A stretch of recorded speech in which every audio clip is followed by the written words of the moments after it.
You're watching Every Days and Saturdays, USCC veteran. Let's go, baby.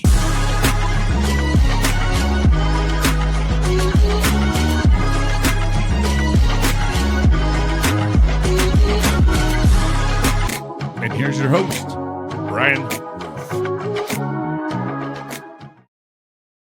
What's going on, friends and family? Thank you guys so much for joining me on another great day and another great show. Super excited for my next interview. We got two awesome gentlemen waiting back there.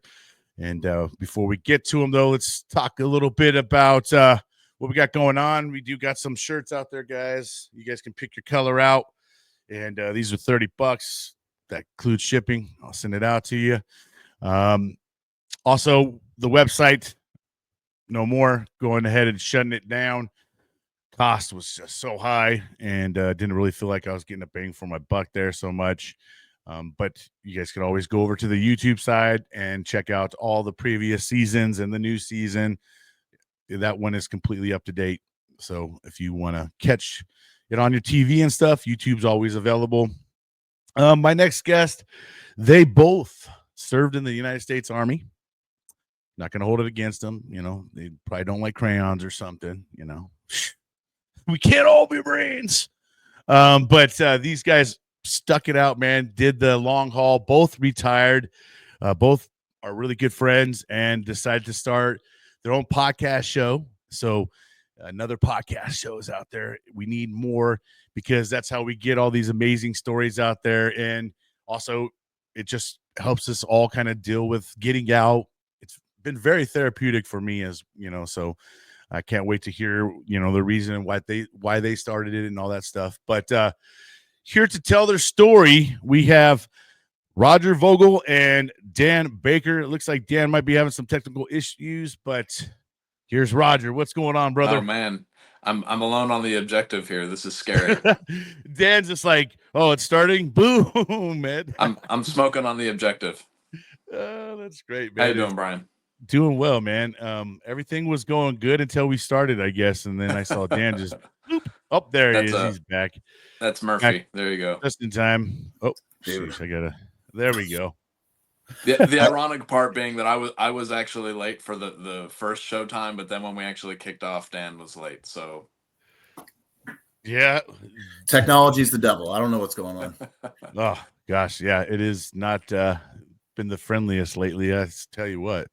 Yeah. So hey guys, excited to have you guys on, man. Been kind of following you guys through social media, Facebook, and all that stuff, and excited to hear, you know, what made you guys decide to start your podcast and all that stuff. But before we get to that, let's kind of talk a little bit. What made you guys decide to join the Army, and what made you guys decide to make it a career and do a whole 20 years of it? And yeah, man, go ahead and talk about how it was when you guys retired as well. Dan, you're the elder, so go ahead, Dan. Since you're the senior enlisted, you know, you retired before Roger did. So yeah, so we both grew up in Army families, so I don't think that there was ever really a consideration of doing anything else. It was just what you're born into it, man. Just born into it. Just always kind of wanted to do it. And I mean, I went to go see the recruiter at school when I was like 17 and you know, signed in for the delayed entry program. And then when I graduated high school, it was right off to basic training, and loved it. It was, I mean, I already knew what I was getting into when I enlisted, but I didn't plan on making it a career at first. I was going in to, you know, get money for school. I was going to get out, go to school, and, you know, do whatever. And then 9/11 happened. I was like, I was within my year out window where I had to decide whether I was going to stay or go.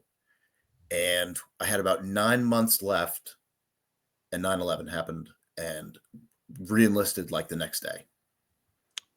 Wow. And then there was no going back from there.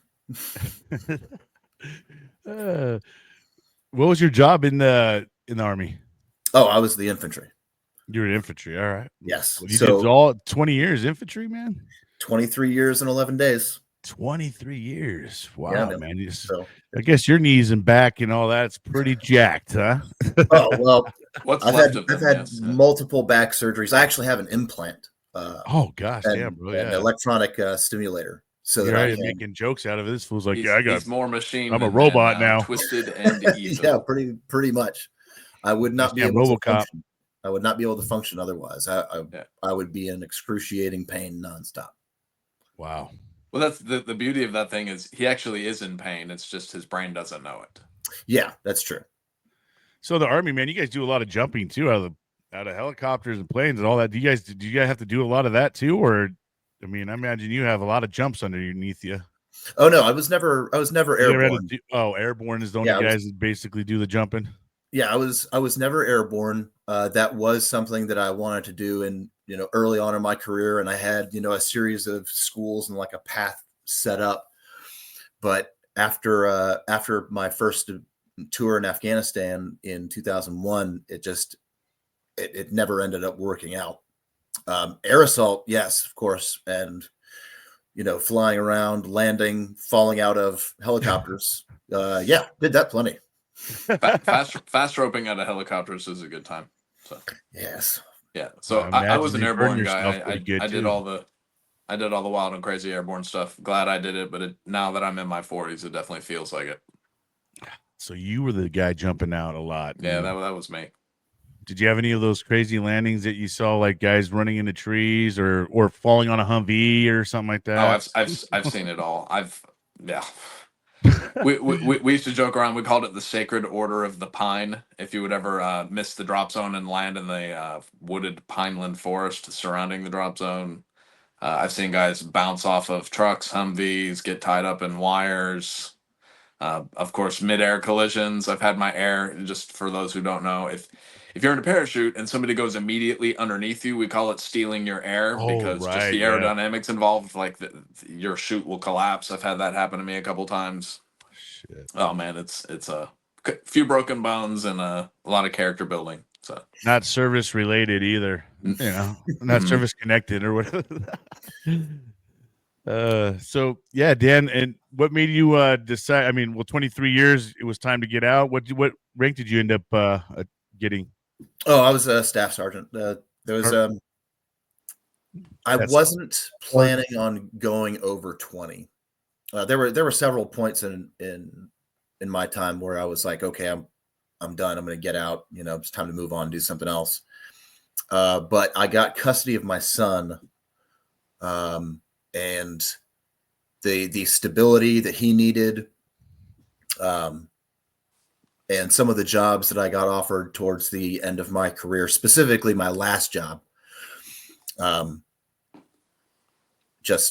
I enjoyed what I was doing. I enjoyed the people that I was working with, and the stability that my son needed was what kept me in, over the line. And then towards the end, I was like, can I hold on a little bit longer? Can I hold on a little bit longer? And this was during the lockdown and the pandemic and stuff. And I was like, you know what? 2020 time frame. I was like, no, I'm done. I'm done with all this nonsense. Yeah, it's just, I mean, the Army, I think the military in general kind of changed a lot during that time frame. It sounded like they were doing a lot of, things that were, out crazy. You know how the military is. We go hardcore with some shit. If they say that we got to bleach something, they're probably going to bring thousands of gallons of bleach, and you guys are just going to be in there sucking bleach every time you guys go in there. Yeah, that had to be a unique time for everybody, I imagine. Yeah. When you got out, man, did you have a plan already in line, or you just you're just like, all right, I'm getting out now, and you had to try to figure it all out? Not really, because like I said, we were still locked down. Like the whole country was still locked down when I got out, and I just after being in the military my entire life, like from childhood and all the way into my 40s, I was ready to do nothing for the first time ever. Yeah. I was ready to turn off all the alarms, Outstanding, sleep when I wanted, eat when I wanted, wear what I wanted, and not have to worry about, the midnight phone calls or, Yeah. checking my email or making this training meeting or any of that stuff. I was ready to completely unplug. And that's what I did for like the first 18 months. Did it feel I, like just a huge weight off of your chest, man? Because I mean, I mean, a lot of what you just said is a lot of anxiety. yeah. Having to check your phone, worry about your soldiers. Oh gosh, this soldier just jacked up. Now I got to go freaking get his ass out of trouble, and I mean, now I got to go sit there just in front of Sergeant Major because of knucklehead. All the things that go down, man. Imagine, bro, like there was probably a sense of kind of like, whoa, what the fuck do I do? Like, Yeah. why is my phone not ringing right now? Or, like, Yeah. I imagine for a little bit there was like, kind of like, it was hard to not just do anything. Or was it easy? Well, I mean, because I mean, it's just me because my son graduated at the same time that I was retiring, and then he went bro. off So he pretty much grew up with his dad in the army, huh? I mean, the Oh, yeah. entire time. Damn. Oh yeah, and so it was just me again, and so I mean, I had stuff to keep me busy, moving, and my parents were going through some health stuff, my mom in particular, and so I was back in Fayetteville, kind of figuring things out and just taking it literally one day at a time. Like, what do I want to do today? And I didn't do much. Good, man. I read a lot. Wow. Yeah. A lot. Like all the books that I'd been collecting over the years of, telling myself, okay, well, when I get time, I'll read this. When I get time, I'll read this. And so I would spend an entire day reading. I would get up, eat, work out, read, eat lunch, read, eat dinner, read, go to bed. And damn. Just if I needed to go somewhere to do something, I would. If I got and here's another thing too, is that when you're busy and you're constantly on the go, you think of something like, oh man, I really need to do this. And then something will happen and you'll get sidetracked and then you'll totally forget about it. So all those people that I had lost contact with over the years, guys that I served with, that I would think about and say, oh man, I haven't talked to so-and-so in a while. Let me give him a call. And then you forget about it. If I thought about somebody like, hey, I haven't talked to this guy in years, I would just call him. Wow. Nice. So it was great to spend that first year or so catching up with everything. Really, you just took control of your life, man. It's like you took your life back, and you were like, "Hey, I'm gonna do what I want to do." Yeah, not a lot of people get to do that, man. I mean, it's a weird feeling. It's a weird feeling, like not having anywhere to be. Always. Now your son's growing up too, and you don't really have to like. That's the whole thing too, like. It's be at the right place at the right time in the right uniform, right? Well, I didn't have to do that anymore. The right place was wherever I wanted to be, and the right time is whenever I wanted to be there, and the right uniform was whatever I wanted to wear. Yes, it's a unique experience that I don't think really anybody outside of the service would really understand. No, because it gives you a whole nother appreciation, man. You know what I mean? Like you were committed to something. Yeah. That, for 23 years, you were dedicated and committed to something. And that you had to stay within a certain, standard. You had to abide by their rules. There's just so much that goes with those 23 years. It became your identity, I mean, 24 years, a lot of us, it becomes our identity. For someone that's done it for 20 plus, I mean, that's what you've known, man, your entire young adult life to, your midlife. Yeah. So what in a unique situation though. And like I said, you took something and you got to enjoy your life again, right? I mean, did you find yourself missing it, or did you find yourself glad you did it, but now you're glad you're at where you're at? Well, I think that especially after such a long career, I think that decompression period is necessary. Yeah. To to adjust to life outside of service. I don't regret my service at all. Of course not. Do I miss it? No. No, I do not.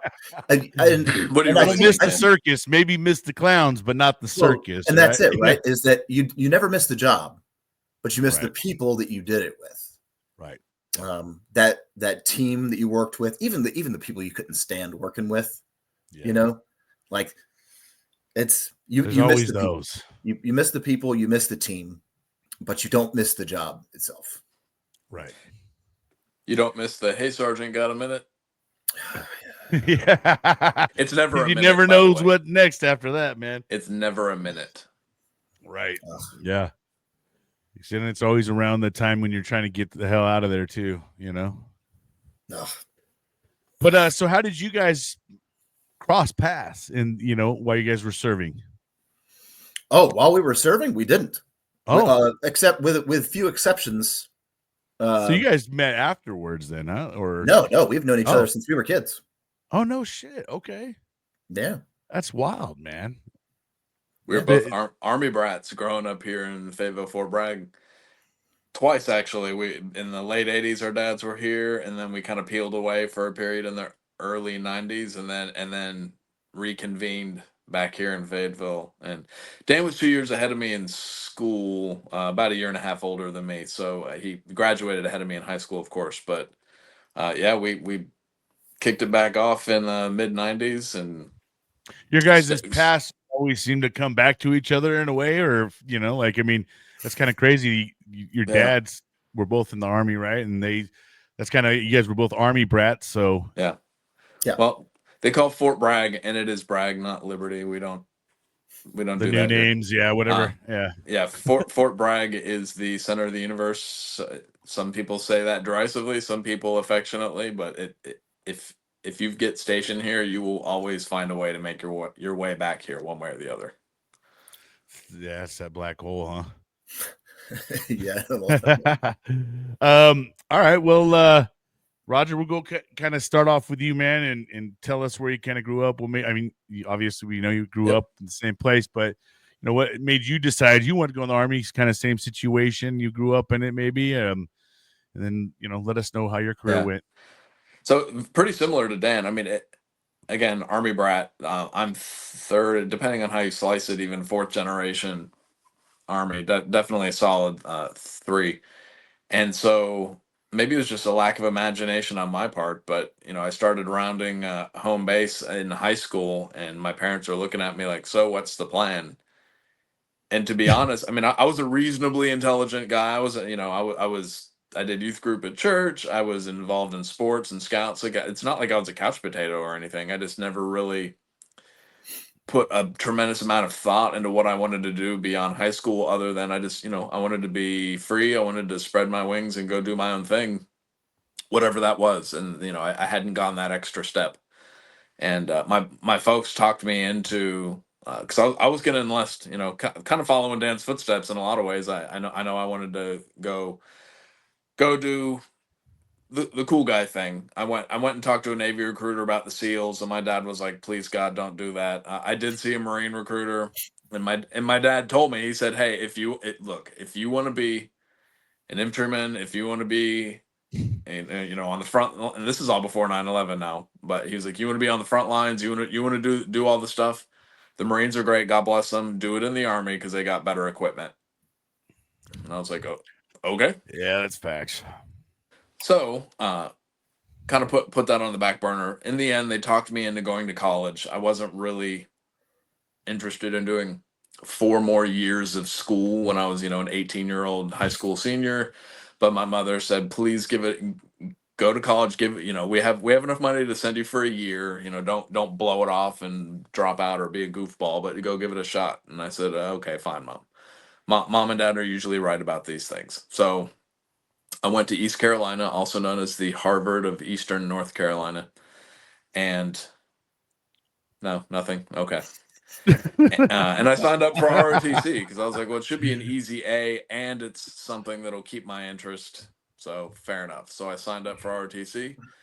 I was not on a contract. I was just a schlub. By then I was about to turn 19, still 18 though, and I started going to PT and getting kind of into it. And one day, this was a month or so into the school year. So this would have been the fall of 2000, probably August, September 2000 timeframe. So again, before 9/11. The one of the captains pulls me aside and is like, "Hey man, why are you out here doing all this stuff? It's not mandatory for you to be here." And it always stuck with me as an odd question, because why would I sign up to do army stuff and then not do army stuff? And so that's exactly what I responded to him with. And he looked at me and was like, "Hey man, we got, and we're allowed to keep a pocket full of scholarships just to hand out to people like you. Do you want one?" And I said, "Yeah, sure, why not?" And the rest is kind of history. So I signed on the dotted line in March of 2001. 9/11 happened a few months later, and it was a completely different world by the time I graduated in would have been August of 2004. We signed up for not one but two wars. So, Wow, yeah. so I got branched artillery. I wanted infantry. They gave me my second choice, which was artillery, but they gave me my first choice of duty station, which was Fort Bragg. So that was the Dropping warheads on compromise. foreheads. Yeah, exactly. Well, it ended up being kind of interesting because I went to Fort Sill, Oklahoma for the basic course, showed up to Fort Bragg in around this time. It was kind of like early February of 2005. I reported into the Division Artillery Headquarters, also known as DeVarty. And the DeVarty XO looks at me and says, "I hope you didn't even unpack, because you're going to 1st Brigade and you're out the door." And about 60 days later, I was, on an OP in Afghanistan. So that's what I did. I was a fire support officer. So was I in the infantry? No, but I was in an infantry company responsible for all the indirect fire support assets coming in and into the area. And basically the forward observers kind of sort of worked for me. It was a kind of a handoff between me and the platoon leader, but I would plan all the fires. And yeah, so I got my infantry time one way or the other. Wow. So when you joined, did you foresee yourself being a career guy or I did not. no? No. So I'm jumping ahead a little bit, but that's a great question. So I did that for 2 deployments, and we came back from Afghanistan, went to Iraq for the surge. That was a 15-month doozy. That was a good time. And the next thing I know, I've been in the Army for 5 years, and I'm kind of on a let me check my math on that. Well, 4+ anyway, and I'm on a glide path here to figure out what's my next decision point. And I learned very early on, indecision is a decision. It was kind of one of those, the Army's going to go rolling along, which is of the motto, right? And we're going to drag you along with us until you opt out. And I never actually opted out. He just kept dragging it. Yeah, I know.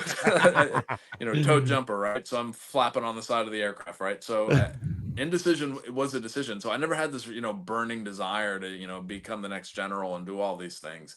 I just kept doing it because I was having fun, for the most part, of course.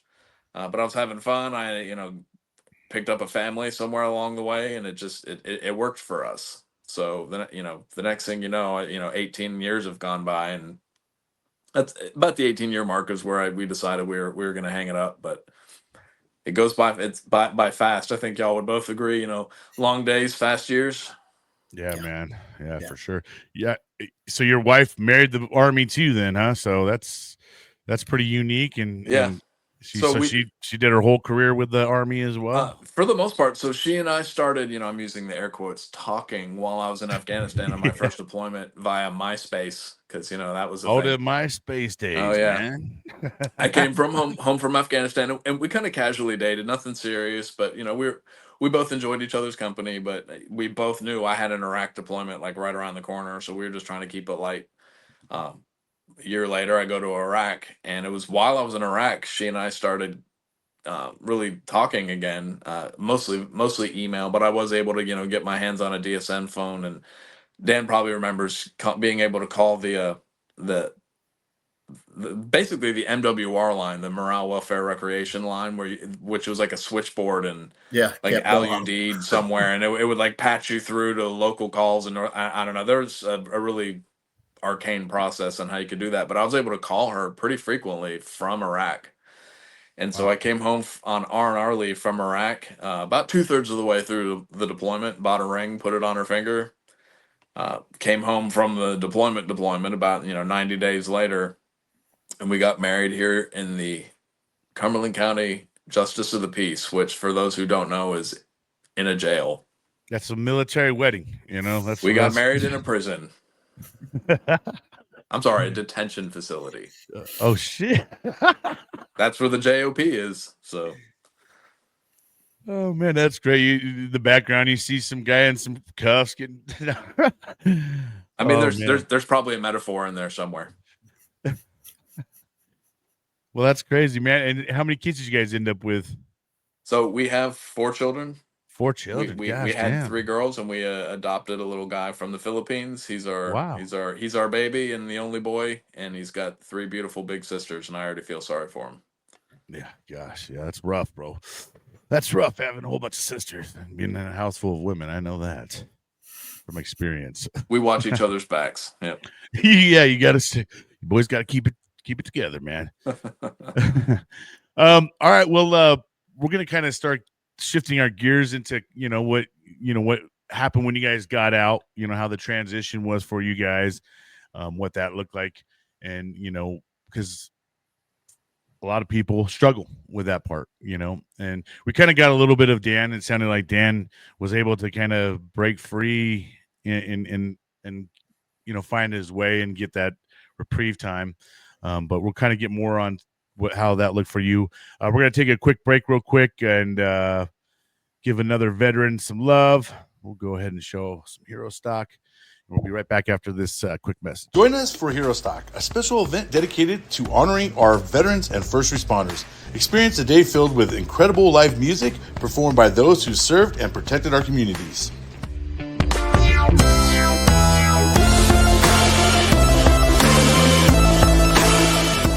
Connect with our nonprofits dedicated to helping our heroes thrive.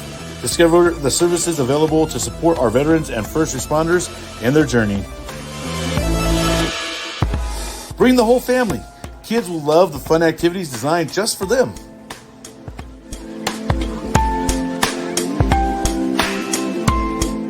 Reconnect with your community and celebrate the courage and sacrifice of our heroes at Hero Stock. Join us for a day of music, support, and togetherness.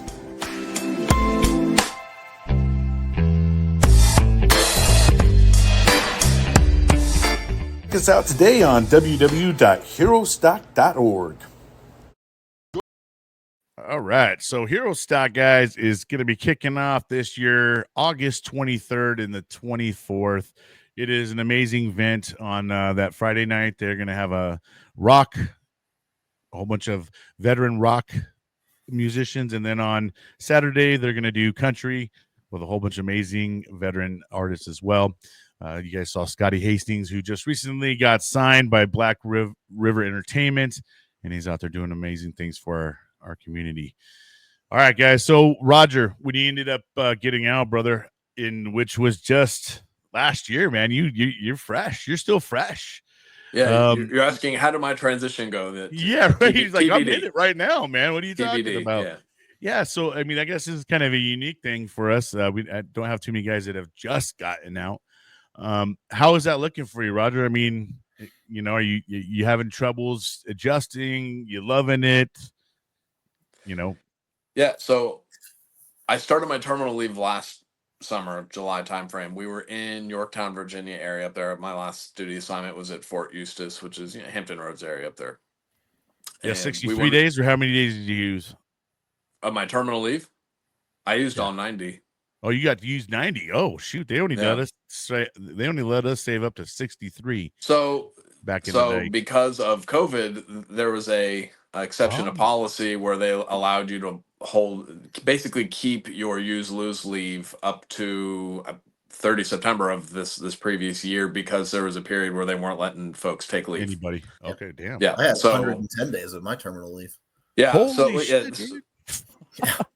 Post commander had to sign. How awesome, man! Yeah, Damn. I mean, there's an exception for everything, right? So exception policy for everything. So I ended up taking, I think it was not, well, I say 90 days. I also took, several weeks before that, which was chargeable leave, not whatever. It doesn't matter. So we were finished up in Hampton Road there, and within 72-hour period, I signed out on terminal leave, packed up the house, and moved back down here to Fayetteville area because we wanted to retire down here because this was home, and we have pretty much all of our family down here, and then of course my work spouse, also known as Dan Baker, lives down here as well. So yeah, there you go. So we basically did all the most traumatic things you could possibly do within a short period, which you've probably read the things where they rank, what are the most stressful of life events that a person can go through. And it's like, retirement and changing careers, moving, changing schools, changing church. We basically did absolutely everything at one time. You smacked that whole list. Yeah, so right down there, huh? Yeah, so all that being said, so we moved back down here to North Carolina. We bought a house, which is a tremendously stressful thing. But which, by the way, buying a house in last year's housing market, I don't recommend to anyone. So I hate that. I started work, from a week from the day I signed out on leave. So you have to imagine we smushed all of that into one very small period of time. Obviously, the kids didn't start school for another month or so, but and I walked right into it. I had a job lined up, and it was doing some defense contracting stuff. Nothing too stressful, but I walked right into a new job because that was kind of the deal. It was, hey, well, we need somebody to come fill this job now, so you can either take it now or we're gonna take somebody else. And I was like, well, I'll take it. So all that being said, the job was fine. There's nothing wrong with the job, but I never had that breather. And so I got about 90 days into this job, which again, it's just a staff job working in an air conditioned office, reading emails most of the day. So I wouldn't say it was stressful or difficult, but I never really had that breather. And about a week or so before November, I just, if I may, I would say I started to hit tracer burnout at that point, and I was just done. Done. So I put in my resignation and 2 weeks notice, and really since about mid-December, I've been, we'll say, between employment, because I do need to get my behind back to work. I got, I mean, the VA and my pension, or we can live off of it. It's fine, but Could be tight. Yeah. So I need to get my behind back to work. However, that all being said, I have enjoyed the last month or two of being able to just, I still get up early. I still go work out. You pay to do whatever you want to do. Yeah, I mean, it's been amazing. I've never had this before in my life. My kids give me a hard time about me being unemployed or whatever, and which they're rightfully so to an extent. But man, it has been bliss. Yep. Just being able to do what I wanted to do. Decompress. Yeah. So yeah, like I said, I need to get back to work, but in the meantime, this has been nice. So well, that's good, man. I mean, I guess there might have been a little bit of a regret for you to go right into employment. You kind of wish you probably would have took that little rest in between instead of going right into something. I mean, that probably would have, who knows if that would have helped or not. But I mean, I imagine you just were kind of like, gosh, I imagine every day you're sitting at that desk, you're just like, yeah. I mean, that's exactly right. And I mean, the timing being what it is, I mean, who knows? Maybe if I would have taken a break and then gone in, it would have gone better. Or maybe, I still would have probably felt the same way. But, at least we had the dual incomes for a while, which was nice. But yeah, it was a hell of a adjustment for me to go 100% in 2018. I went from making a 6-figure income to half that, just real quick. So that was a hell of a devastation. But you know what, dude? Since I've been out, there's no way I want to even go back now. I've learned how to manage my life and live my life with what I have. And the payout for me is the feeling that I get, not having to go feel like I'm working for the man. And some people are hard to work with, and you want to smash their freaking head against the walls, but so that's the hard part, is trying to adjust. And some of these people don't have the kind of training that we have. And that makes it hard for us, right? It's the, lack of discipline, accountability, Yes. a sense of responsibility, a sense of the team before self. All those things that you talk about while you're in service, but you don't really see the stark contrast until you go out into the civilian environment and all of that is gone. Yes. Where there's zero accountability, there's zero sense of responsibility. It's all about me, not team. That's It is an adjustment. That I think that's Yeah. one of the biggest culture shocks, right? For us is walking into an office or some kind of a different environment than from what we're used to, and the people are just completely different. I felt like, honestly, I was going back into high school, but with older folks, like people that were way older, bro. Like gossiping started happening, rumors, and just did you hear about that? It's like, oh, I was just hating you, man. I was just like, oh my gosh, this is not the life that I really. I started missing what I didn't want to be in anymore. I didn't want to be in the Marines, I wanted out. Like I think a lot of us, the whole time we're in, we kind of talk about how we want to get the hell out, and then when we get the hell out, we're like, oh, maybe. They always said the grass isn't always greener on the other side. That's very true. It's very true. Sometimes that statement is a very true statement. Yep. You may think that you're living in some shithole, but then you go from that shithole to a other shithole, and you're like, maybe that shithole wasn't so bad. The good old days. Right. Exactly. And we talk amongst each other differently. And I think that, that's another thing is you get that shock and awe from a lot of people's faces. Like, what did he just say? Like, oh, there's an HR department, by the way, get those emails from HR department, come see them. You're like, oh no. What did I say? Well, at Tracer Burnout, you're right now looking at the HR department. So yeah, right here too for Every Day's a Saturday. This is the Me Self production crew. I encompass it all. So, I have to report to myself. Speaking of Tracer Burnout, guys, let's kind of switch our focus now into what led you guys to starting a podcast. What made you guys decide to name it Tracer Burnout? And talk about how Tracer Burnout podcast show works and stuff like that. Let's go get into the weeds with the Tracer Burnout. I had an idea for this for years before I got out. I didn't really know how I wanted to go about it, but I knew that I wanted to, I'm a Did big you history listen to fan. podcasts and stuff like that? Or Oh yeah, I listen to podcasts and stuff, but I love history. Okay. I love history. And it, especially toward the end of my career, it really started grating on me that it was, you always saw the same people telling the same story, right? So you get the super awesome guys who are amazing at everything. the bros. And then you The get vet bros, yeah.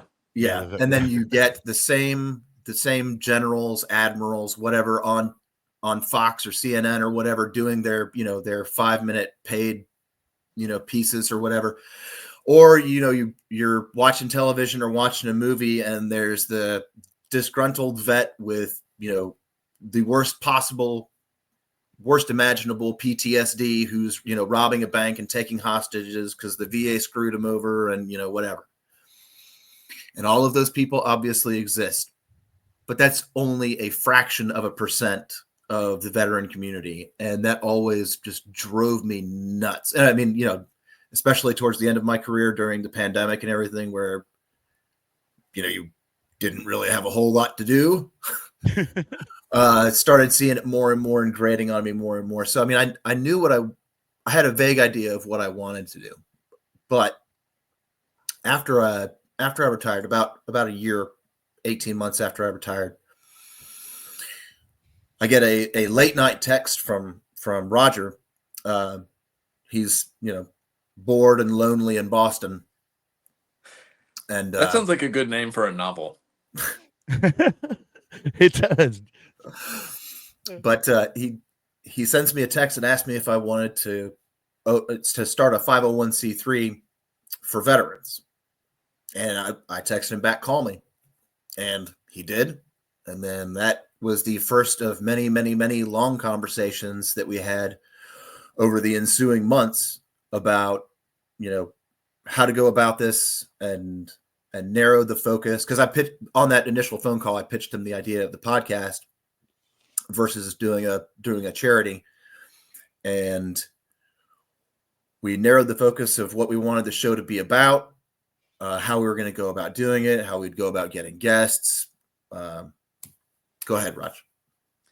Yeah, I mean that's basically it. So me, from my vantage point, I wanted to do something involving veterans, but it was just out of focus. I couldn't figure it out, and so the 501c3 thing was kind of a Hail Mary. It was more of a 501c3 question mark. And then when Dan said, "Well, I've had an idea to do a podcast," it just snapped into focus. I was like, "That's it. That was the thing. That was the thing." So, I also like to say this point when we talk to other people about this. Dan already sees it coming. Here's the wind up.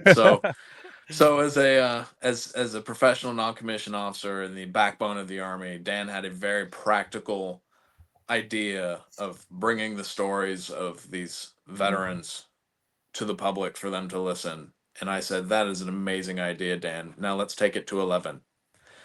So we form an LLC. We hired, graphic designers. We hire lawyers. We start doing all the stuff. And Dan's standing there going, what just happened? Because that's my job as the resident officer of the team, to be the good idea fairy. Yes. The mythical good idea fairy does exist, and it's usually an officer. Hey, we are building a foundation, Daniel. Yeah. Upon Sounds which to like build. he's taking you down land nav. The officers are really good at land navigation. Map check. Yeah. Map check. So that, that's kind of how it started. And really, actually, this week, what was it, May? I want to say it was yesterday, was our 1-year anniversary for the first 2, because we did a doubleheader episodes that we recorded, not released, but recorded. Congrats. So we've officially Congrats. been in the biz for about a year. Although, add a couple months prior to that to get things set up and kind of sketch out what we wanted to do. And boy, I got to tell you, there's a lot more, as you know, to podcasting than you would have ever expected. I didn't really, it went from a hobby to a job real fast. Yes. You start to learn about all the things you got to do, and you learn real fast that it's more than a hobby. Yeah, you think it's in the digital age, it's microphones and computers. How hard could it be? Yeah. Oh. There was definitely much, much, much more involved than I had initially thought or intended. That is for sure.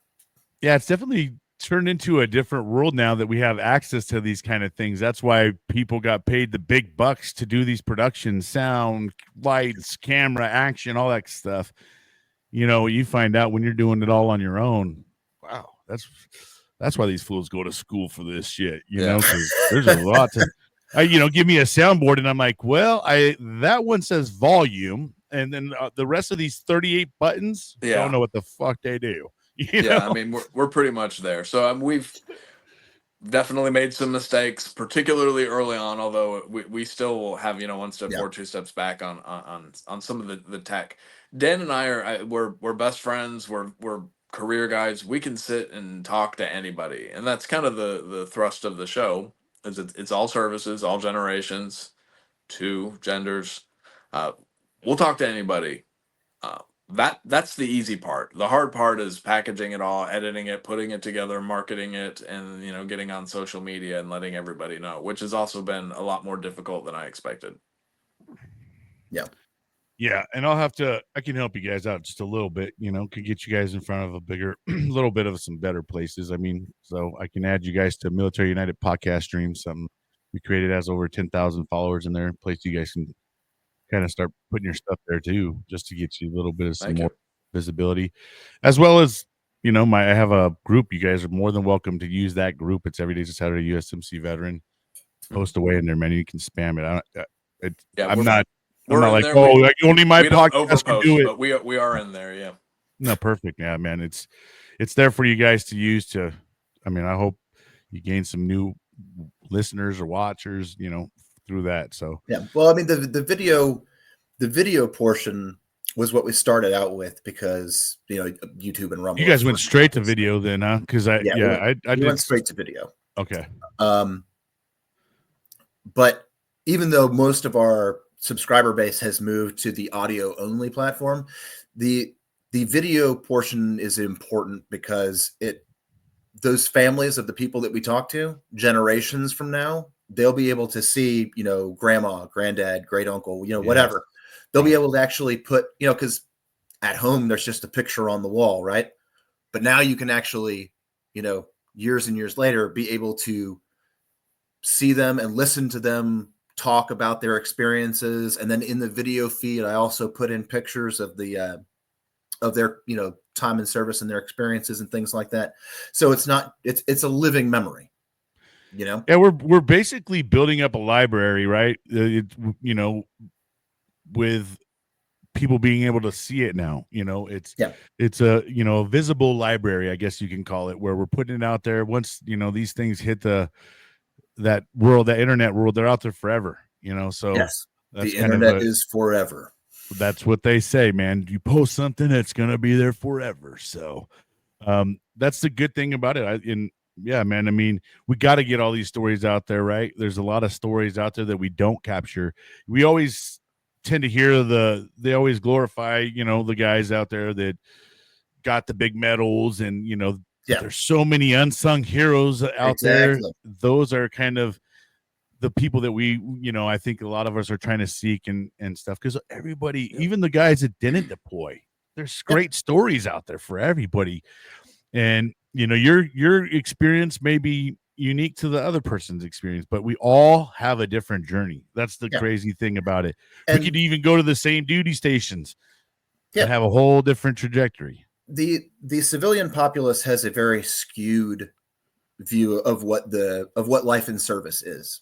And that's because they really only see what the media portrays to them, right? Which is, the guy that jumped off the back of a bald eagle in, 1944 and strangled Hitler with his own mustache, right?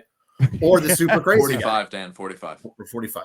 Super crazy guy, that's robbing a bank because, the PTSD just, got out of control. And no, that's not the average.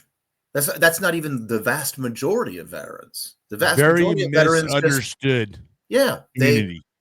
They get out after 3 years or 10 years or whatever the case is, and they go on and they become school teachers. They become coaches. They become, doctors. I've had doctors on here. Yeah, stay-at-home moms, doctors, lawyers. They go out and they do everything else that everybody else does. So rather than just getting the stereotypical, oh, thank you for your service, you can actually learn about these people and better understand their service, and then you will know what you are thanking them for. Just talking to a few guys, even one local here, that I've come to find out the guy was in the Navy, and once he got out of the Navy, his service really didn't stop, man. He became a community guy. Mm-hmm. He started, built up Grace Resource Center, which is a place where they, people bring stuff for the homeless and stuff. I didn't even know about this guy until someone introduced me to him, and I got to talking to him, and I was like, oh shit, you were in the Navy, bro? Because that's something he didn't even talk about, right? Yeah. Because he's done so many other freaking amazing, great things. But I was just like, man, see, you're a person that deserves a lot of attention, but you don't seek any of it. You know what I mean? Yep. And that's kind of like my little saying that I got, is that I like to get the people on here that deserve all the attention in the world, but don't seek it. Yeah. We've got an upcoming episode with, and it'll be out in about a month or so, with a Marine who only did a few years. 3. But he was a law school graduate, became a lawyer, did a whole bunch of fighting the drug trade, specifically the child sex trade and stuff like that. Wow. Did that for years. Went back to school, and now he's getting ready to graduate in a couple of months. He'll be a doctor. He went to medical school. See, and his service he did never a really whole bunch stopped. of other stuff along the way. But Yeah. that time in service is only a fraction of his life, but he has spent his entire life Serving. in service. Yep. Yeah, I think that's what a lot of people don't understand, right? Is there's that part of serving your country, but then some of these guys get out and they continue to serve one way or another, and that could be just like starting a nonprofit, which is helping your community. It's bringing something forth where people we all complain about our communities. A lot of people start to complain, well, hey, we could fix it. Instead of us always complaining about, there's things we can go out there and do and fix it. Yeah. Now more back to your guys' podcast stuff. Now, when you guys started it up, did you guys just start off the two of you guys, or did you guys start off with an interview right off rip, or and do you guys kind of switch it up? Is everything interview related, or there's times where you guys, hey, let's hit this topic up a little bit, maybe and talk? So a couple of things. We use the term interview for brevity, but it's really not an interview. It's a discussion. I mean, what we're really going for. Yes. We got a round table. A dear friend made it from scratch for us out of. Oh, that's right. You guys do a lot of in-house stuff too, right? I mean, Dan repurposed one of his empty rooms in his home into a studio. So we've turned that into a studio. That's nice. We're really going for a coffee table kind of discussion. So we don't have a segment called Coffee Talk with Brian, man. I love it. Coffee Talk. Yeah. We have a couple questions that we ask in every interview. But outside of those, we don't go in with canned interview questions other than the 2 or 3 that we ask everybody. So we're really going for that kind of feel, and it makes it feel a lot more genuine because it is. And also it's because of that, I mean, you're generally going to get more authenticity out of the person you're talking with, because they're going to be more comfortable. Yeah, that's exactly how I started off. You guys are already going into the conversation. My first, I think, 2 or 3 interviews, I had like a list of questions, and it was almost, I always watch my stuff back to kind of be my own critic, because, me self-production, you got to watch your own stuff. So and I started going, I was like, oh, I don't like that I'm just asking the same questions. It really sounds just too blah. And then that's when I started feeling like, you guys, let's make it more about a conversation. Because a lot of people ask me before they get on, do you have like questions you're going to ask? No, I don't, bro. I really don't. I just, I know about you, and, I'm pretty good on the fly to think something up. I don't usually have to have like a set of questions. And usually most guests that come on cover themselves pretty well, that you don't even need to have a lot of questions to ask. Now, you guys, how many interviews have you guys conducted this so far? Episode 24 just came out yesterday. Yep.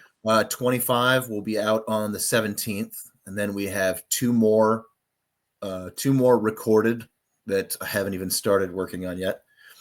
And then Roger continues to line up more interviews for us to schedule recordings for, and actually, I think we're recording another one next week. So we're grinding away. And Brian, we're gonna have you on too. That's yes. Yeah, man. I can't wait. So I guess we didn't answer this part. Now, do you guys it's all interviews, or is there times where you guys have that candid conversation amongst each other? Yeah, great question. So most of our episodes, we've kind of recently changed this, but we would do kind of an introduction where we bring it in. We've kind of gotten away from that now. It's really the conclusion where Dan and Roger really just sit, and the first thing we'll do is just recap the episode and say, what did you think about this, that, the other thing? So we'll do that for 10 to 15 minutes. And then really to kind of bring the show to a close is when we do what we call the free fire area, which is one of us will have a candid question for the other, and we alternate. And Yeah. it could be like everything is fair game. So it could be anything from the Peloponnesian War to, you know, what do you want your last meal to be, to did aliens build the pyramids? It can be anything. Yeah. So That's Yeah. awesome, man. It's Yeah. add a which little they did, something by to the way. it. Yeah. Outside of that, we did do a Thanksgiving episode where it was just Roger and I. It's like an hour long. And Christmas, yeah. And then we did a Christmas episode that is a little bit longer, and had some dishes. Had some. I put my culinary skills to the test and made some things from around. Roger's shaking his head, man. Was it not good? It was good. It was No, it was all good. amazing because I am actually a good cook. Oh hell yeah! Yeah, no, it was good, and I don't know what was better, the actual food or me envisioning in my mind Dan in his kitchen wearing an apron and doing all this baking. So yes. Yeah. So we have, veterans or service members wind up all across the globe. Veterans retire or get out of service, all over the place. And so I took some of the places that we have listeners, and I made dishes from some of those places. And that was our Christmas. And then, we talked about certain subjects along the way as well. So we have had a couple of episodes where it's just Roger and I, but we really just save those for special occasions. Yeah. I guess. But this is, we're making sausage on a recording here. We're discussing right now just, what else can we do which may end up being just the two of us, but going forward, just to get a little bit more content out. What could we do in addition to what we're already doing? So the bread and butter will always be the veteran discussions. I mean, that will never change, but what else could we be doing? So we're kind of trying to figure that out right now. Because we think we're funny. That's the part about the podcast world is you first start off on a path, and then that path starts to evolve, and you're like, oh well, I see these other paths that we could be going down too, Yeah. And you just kind of try to figure out the direction. I know that's kind of been my thing too. I've been all over the place because I've enjoyed it, right? I've enjoyed podcasting. So like, what else could I do? All right, well, I did a true crime, one, and then I did, I just kept throwing them at myself, and I was like, okay, let's just calm it down a little bit. Now I'm producing and stuff, which I do enjoy that part because now I'm able to take a lot of my lessons learned and apply them to other podcasts and kind of help them guys not to go through the same stuff that I went through. That first year or two, there's a lot of lessons learned, especially if you don't have a lot of people to go pull from that's done it before, Yeah. And I didn't know anybody when I first did it, man. So I literally started off with my cell phone and my gaming headset. It had a little mic on it, and that's kind of where I started. And I was like, I like this. How do I get myself better? So watching YouTube. You know? I mean, we've certainly done a lot of that, but at the end of the day, we're doing what we like to do and what we're comfortable with, and we can converse with pretty much anybody about any topic, frankly. But the veteran stuff is what we care the most about. We're also history dorks, so we may find some guests to bring on the show who these would be kind of special episodes who aren't necessarily veterans, but if Dan and I want to know. You can always do little segments, that's kind of what I do. Yeah. I always I have my coffee talk segment now. You can always do little hey, we're going to do like a 6-part segment on this little history thing or something, you know what I mean? Yeah. Like it could just be a little extra, I mean, he's like, Dan's over there like, yeah. Dan's like more editing. Oh, goody. He's like, ugh.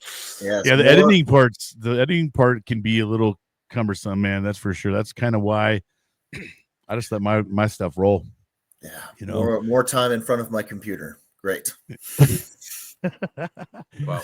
This was not at all what I envisioned. I have spent so much time more time in front of my computer in the last year than I ever did throughout my entire military career combined. It is absurd. especially when you're trying to learn it all at first, you know, Yes. because when you're trying to learn it, that even takes that much longer to get through it all. I mean, I do everything so much faster than I first did, because same thing, man. It would, I just, that's why I had to scale it back, because like I end up putting way too much time into my shows. I start doing little clips for my clips, you know, and now I'm like, oh gosh, now I'm doing way too much time and I don't have this time and for all this bandwidth extra stuff. Now, what's the future look for you guys? You guys, is this something that you guys just gonna keep on trucking with it until it burns out, or you know? Oh no, you know, I envision this going on for, you know, well into the future, because this is it's something that I enjoy. I'm doing it with my best friend, and you know, we're meeting so many amazing people that have not only done incredible things, but are continuing to do incredible things. And I love it. I love it. Yeah, I mean, definitely. not only just guests that we've brought on the show, but yeah, to Dan's point, a lot of people just kind of in the space. I generally hate that phrase, space, but people who are in nonprofits, people who are in production, people who are just out there doing really amazing and great stuff to support and love on veterans. So we're meeting a lot of those people too, in addition to great subjects we're bringing on the show. Yeah. Now, that's something I found too. I had no idea how many nonprofits were out there. Just about for any hobby you have, there's a nonprofit out there for you. There's book clubs, there's equestrian, there's, man, you name it, it's out there, right? Like, and I didn't even know that. That's one of the things that when we first started, when Roger asked me about the 501c3, that's one of the reasons why I pitched the podcast to him, is because there are so many great charities and everything out there. And I told him, I was like, look, man, that space is absolutely flooded, but very much so. And this is where, you know, shows how much research I did. This is, I was like, you know, there's not really a whole lot of veterans actually out there telling their, like, everyday veterans telling their stories. And so why don't we, you know, we both love history and we're both good with people. Why don't we talk to veterans about their time in service and give the civilian population a better understanding of it? And lo and behold, there's actually a lot of people out there doing that in some way, shape, or form, right? Yeah, that was a surprising for me too. I thought I was in some unique like niche, man. I was just like, oh, it still is. It still is very. It is. It still is very, it's a small very percent unique of people, right? Yeah. Considering the massive veteran base that we have in this country, it is very unique. But yes, there's definitely more people involved than we originally thought. But it's not zero sum for us, because at the end of the day, it really comes down to, are we serving the veterans? You know, are we serving those who served? Are we putting something together that people maybe outside of the veteran community, or at least, you know, who are kind of in the second or third tier of knowing veterans, you know, is this something that they could be interested in or get something out of? As long as we're all doing something that's, you know, positive, I mean, we're all on the same team. Yeah. I kind of look at this has been the best form of therapy I think I've ever gone through. Yes. Right? And I've actually talked to real people that have had the real feelings and experiences that I've had, instead of someone that just went to school and learned about something, right? Yeah. And they don't really have that relation to you, or even have the ability to be empathetic towards your situation because they never lived it. You cannot be empathetic to someone if you don't really know what to be empathetic towards, right? Or even feel. Yeah. So have you guys found that you know, for you, Roger, this is probably a really great place to start right off, man. I mean, for where you're at, right? Because, you know, now you're getting in touch with guys that already have been doing this, you know, living the veteran life for a while, you know, or retired life, and kind of the struggles that they went through. You get to hear that all the time now, and now it's something you get to have a little bit more of a chance to reflect on. Yeah, absolutely. Where when a lot of us get out, I got out in the year 2004. It was actually the end of 2003, because I had my 63 days saved up. So when I got out, there was still war going on. They didn't have time to put any effort into me as I was getting out. It was like, hey, you're not worth a shit to us no more. get the fuck out of here, shoo. And then after that, it was navigating life and figuring it out on my own, not having podcast or stories from others to listen to. So, I think that this has been the most, like I said, the biggest therapy for me. Do you guys kind of feel that way yourself? Is it therapeutic for you guys, or what kind of feelings do you get out of it when you're actually when you're done? Like you feel like, all right, that was a great interview. I'm glad we got to get these stories out, man. Oh yeah, it's all of that, but at the same time, it's also pretty cathartic, because every time you sit down with somebody and you have a rapport or you build a relationship, and you see that it doesn't matter that they were in the Navy and I was in the Army, or they were in the Coast Guard and I was in the Army. Right. It's that shared experience, and you realize, oh man, I went through that too, or or he or she went through that as well, and it's always good to know, or it's reaffirming that I'm not alone in this. I'm not the first person that's experienced this. I'm not the last person that'll ever experience this or think this way or react this way to whatever. So it has been really, really cathartic. Yeah, you guys are my 113th interview, and I still get those like, wow, that just resonated with me. Like there's always something through someone's story or something they say. I'm just like, it brings in that pop, like, oh, that resonated with me. And, I don't know that would happen for me any other way, because I've kind of been that secluded guy where I've kind of stopped going out in my community, and I kind of, just kind of kept to myself. I've been keeping to myself. This has definitely made me have to get back out again and reconnect with a community that I didn't realize how much I needed them. Yeah. Well, that's how much I needed my veteran community, bro. That's one of those things about the veteran community, right? Is it doesn't matter how long you were in. It doesn't matter what era you served in. It doesn't matter what branch or rank you were.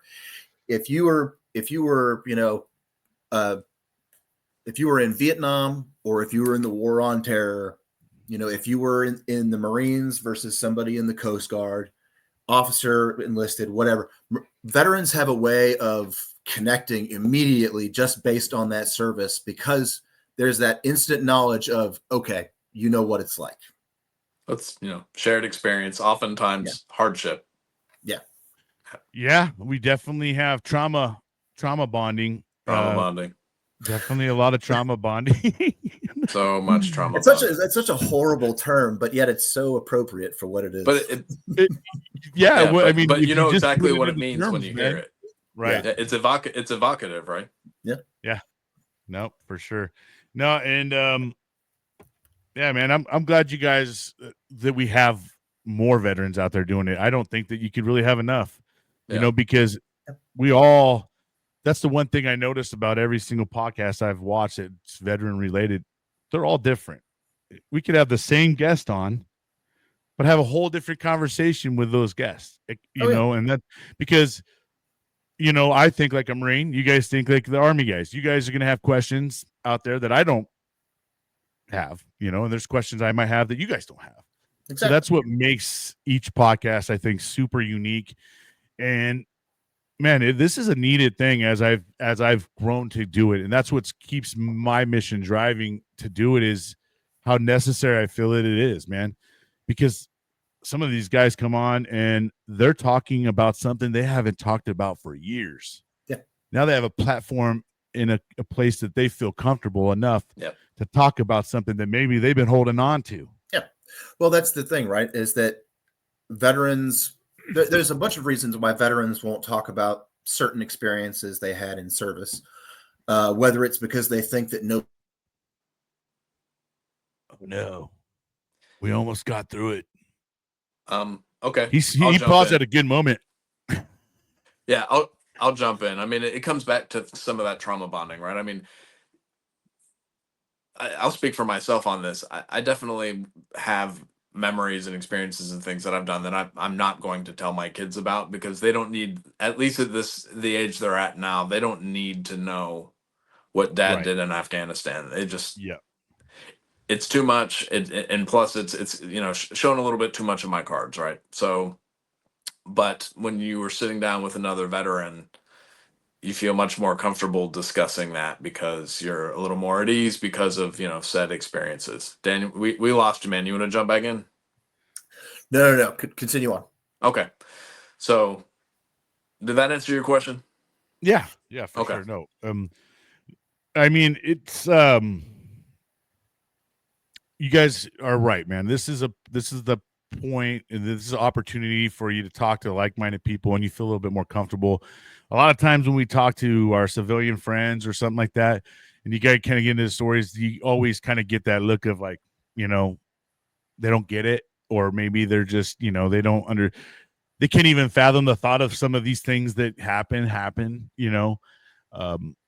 All our people know of here is what they see on the screens, right? I mean, yeah. And the screen only can show you so much, and it actually just shows you when you're actually there. There's the feeling of the sound, like the sounds, you can feel them. You can feel that shit. The booms, you can feel them. The bangs, you can feel them. It's, the rounds going by, you can feel them. I mean, that's all real shit, right? But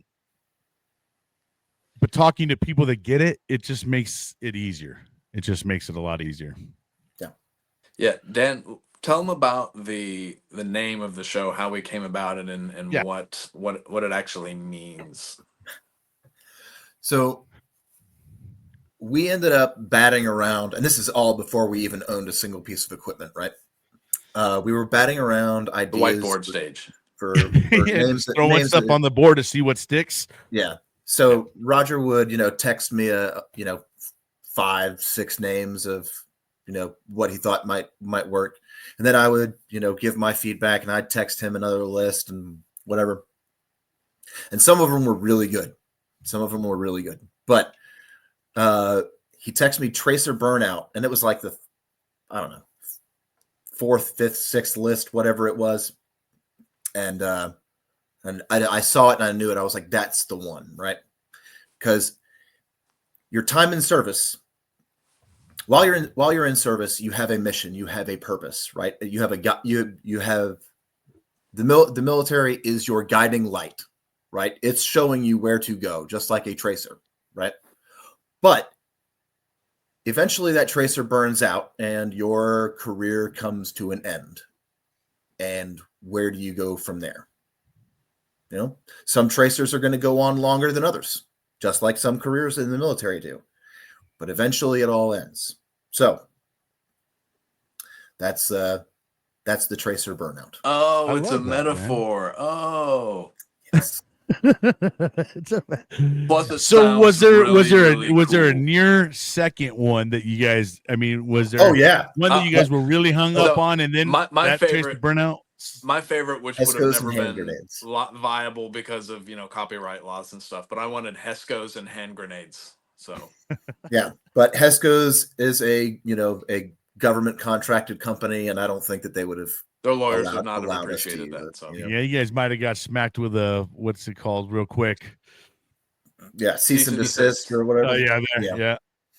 Oh, don't act like you don't know what a cease and desist is, Brian. Come on. Yeah. Oh, I do. I definitely do. But not with every day's a Saturday, order. At least. Okay, I don't know with every day's a Saturday, but I do know. I started when I started doing a clothing company for a second there. Yeah, but oh, dang it! His tracer burned out, bro. His tracer keeps burning out. His tracer just keeps burning out. He has a bad tracer. Speaking of tracers, this is something I learned as a very young lieutenant. Thankfully, an NCO stepped in and prevented me from doing something really stupid. I needed rounds for the nature of my job. What I didn't know is so you were an officer the whole time. How hot then? they burn. So if you fill your went entire in as an 30-round magazine with tracer rounds, it's going to be a bad day for the barrel of that rifle. So, yeah. You went in as an officer? Yes, I was a second lieutenant. Yep. Damn, dude. Okay, I didn't know you. Okay, well, shoot. King of battlefield. Did you ever start saying you're officer? So I was like, oh, Yeah, you definitely have a different career than him. Let's talk about where everybody can find you guys. Okay, Where can perfect. they So listen to you guys? Where can they find you? yeah, Let's sure thing. go there. So we're everywhere. So we're video wise, we're on YouTube and Rumble. Just look for the green circle Tracer Burnout 1776. I think is the handle because YouTube made us have a number. So Yes. can't think of a better number than 1776. We're also on all the podcast networks. So our hosting service is done through Buzzsprout and it pushes to all the big ones. So Apple, Spotify, and then all the small ones too. And I'm not going to list them all out here. So Right. we release every other Monday. So yesterday was a release day. So 2 weeks from now, that's our bread and butter. We're all over the social media too.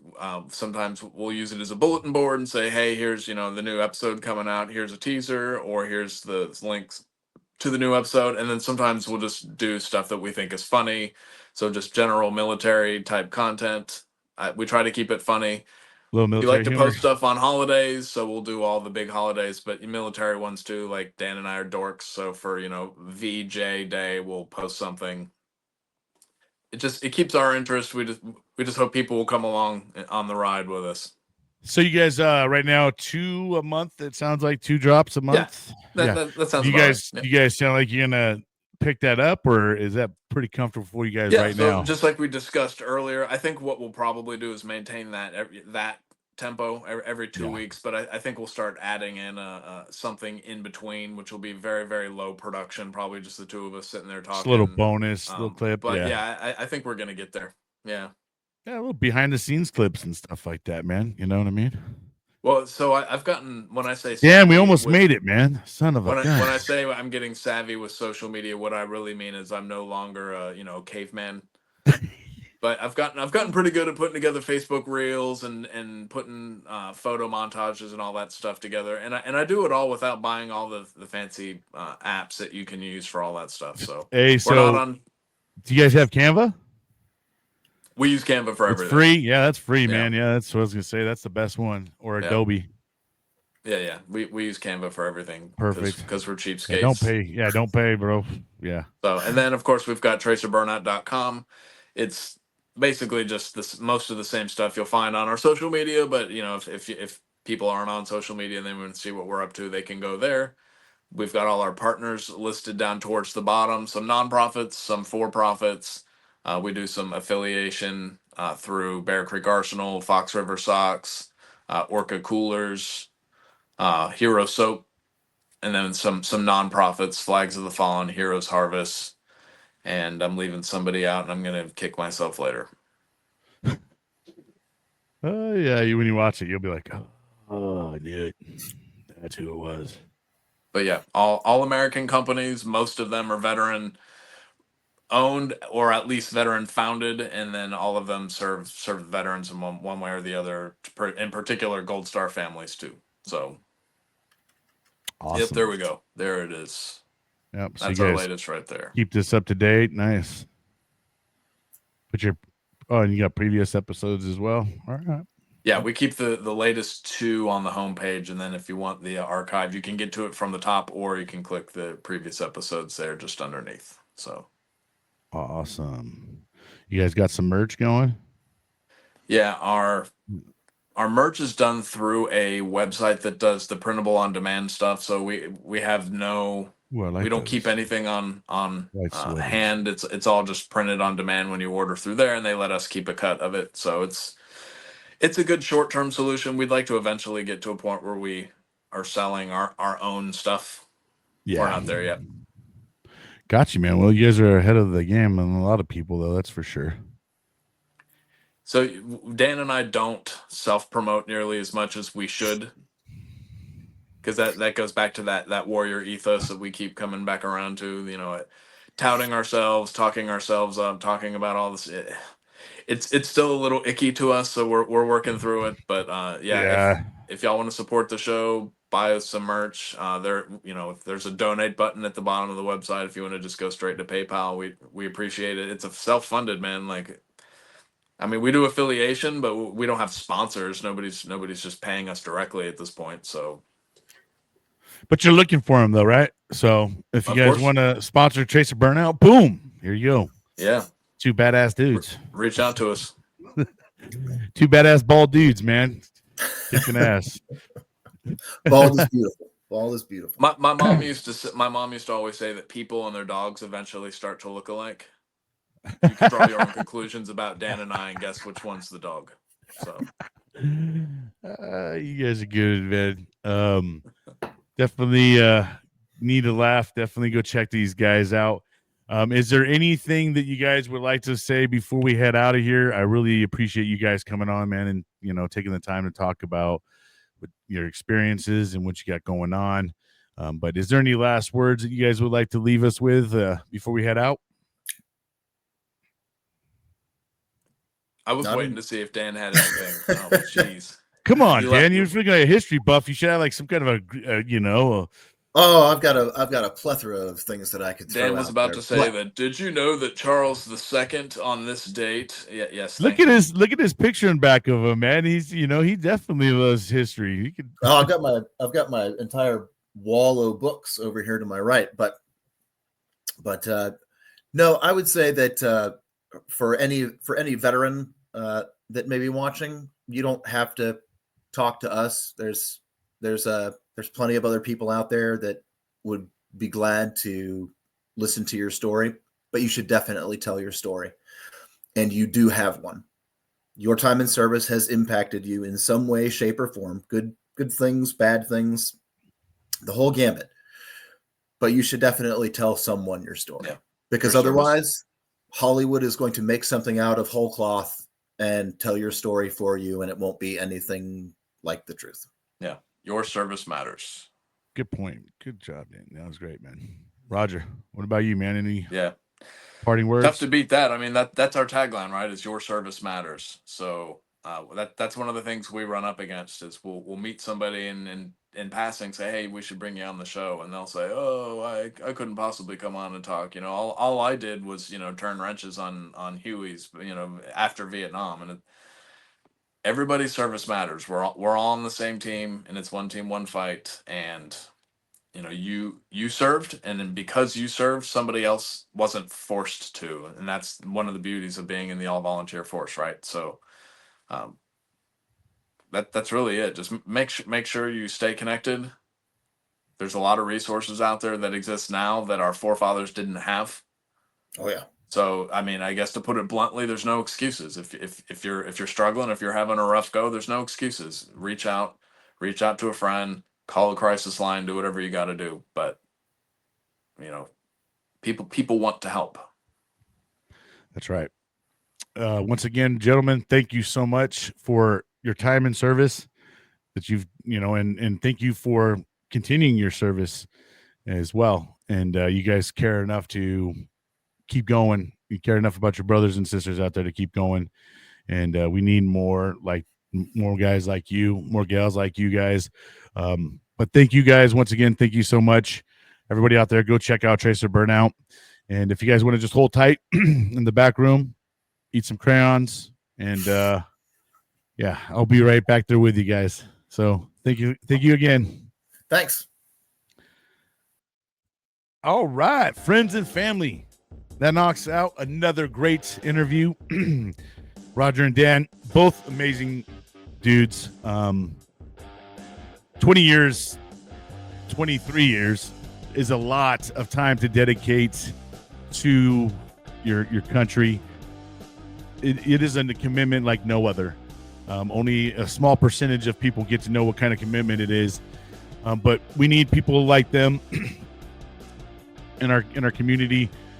We need a lot of people. We need a lot of help, right? So all the help that we can get, the better.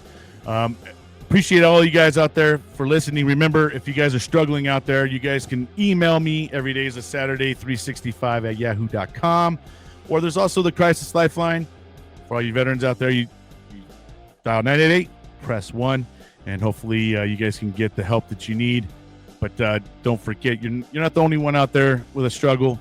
And we need every one of you guys. So, hey, reach out if you need some help. You know how we say on the show, don't let the day kick your ass. Make sure you're out there kicking it. Until next time, we'll see you guys. Thank you for watching. Please like and subscribe.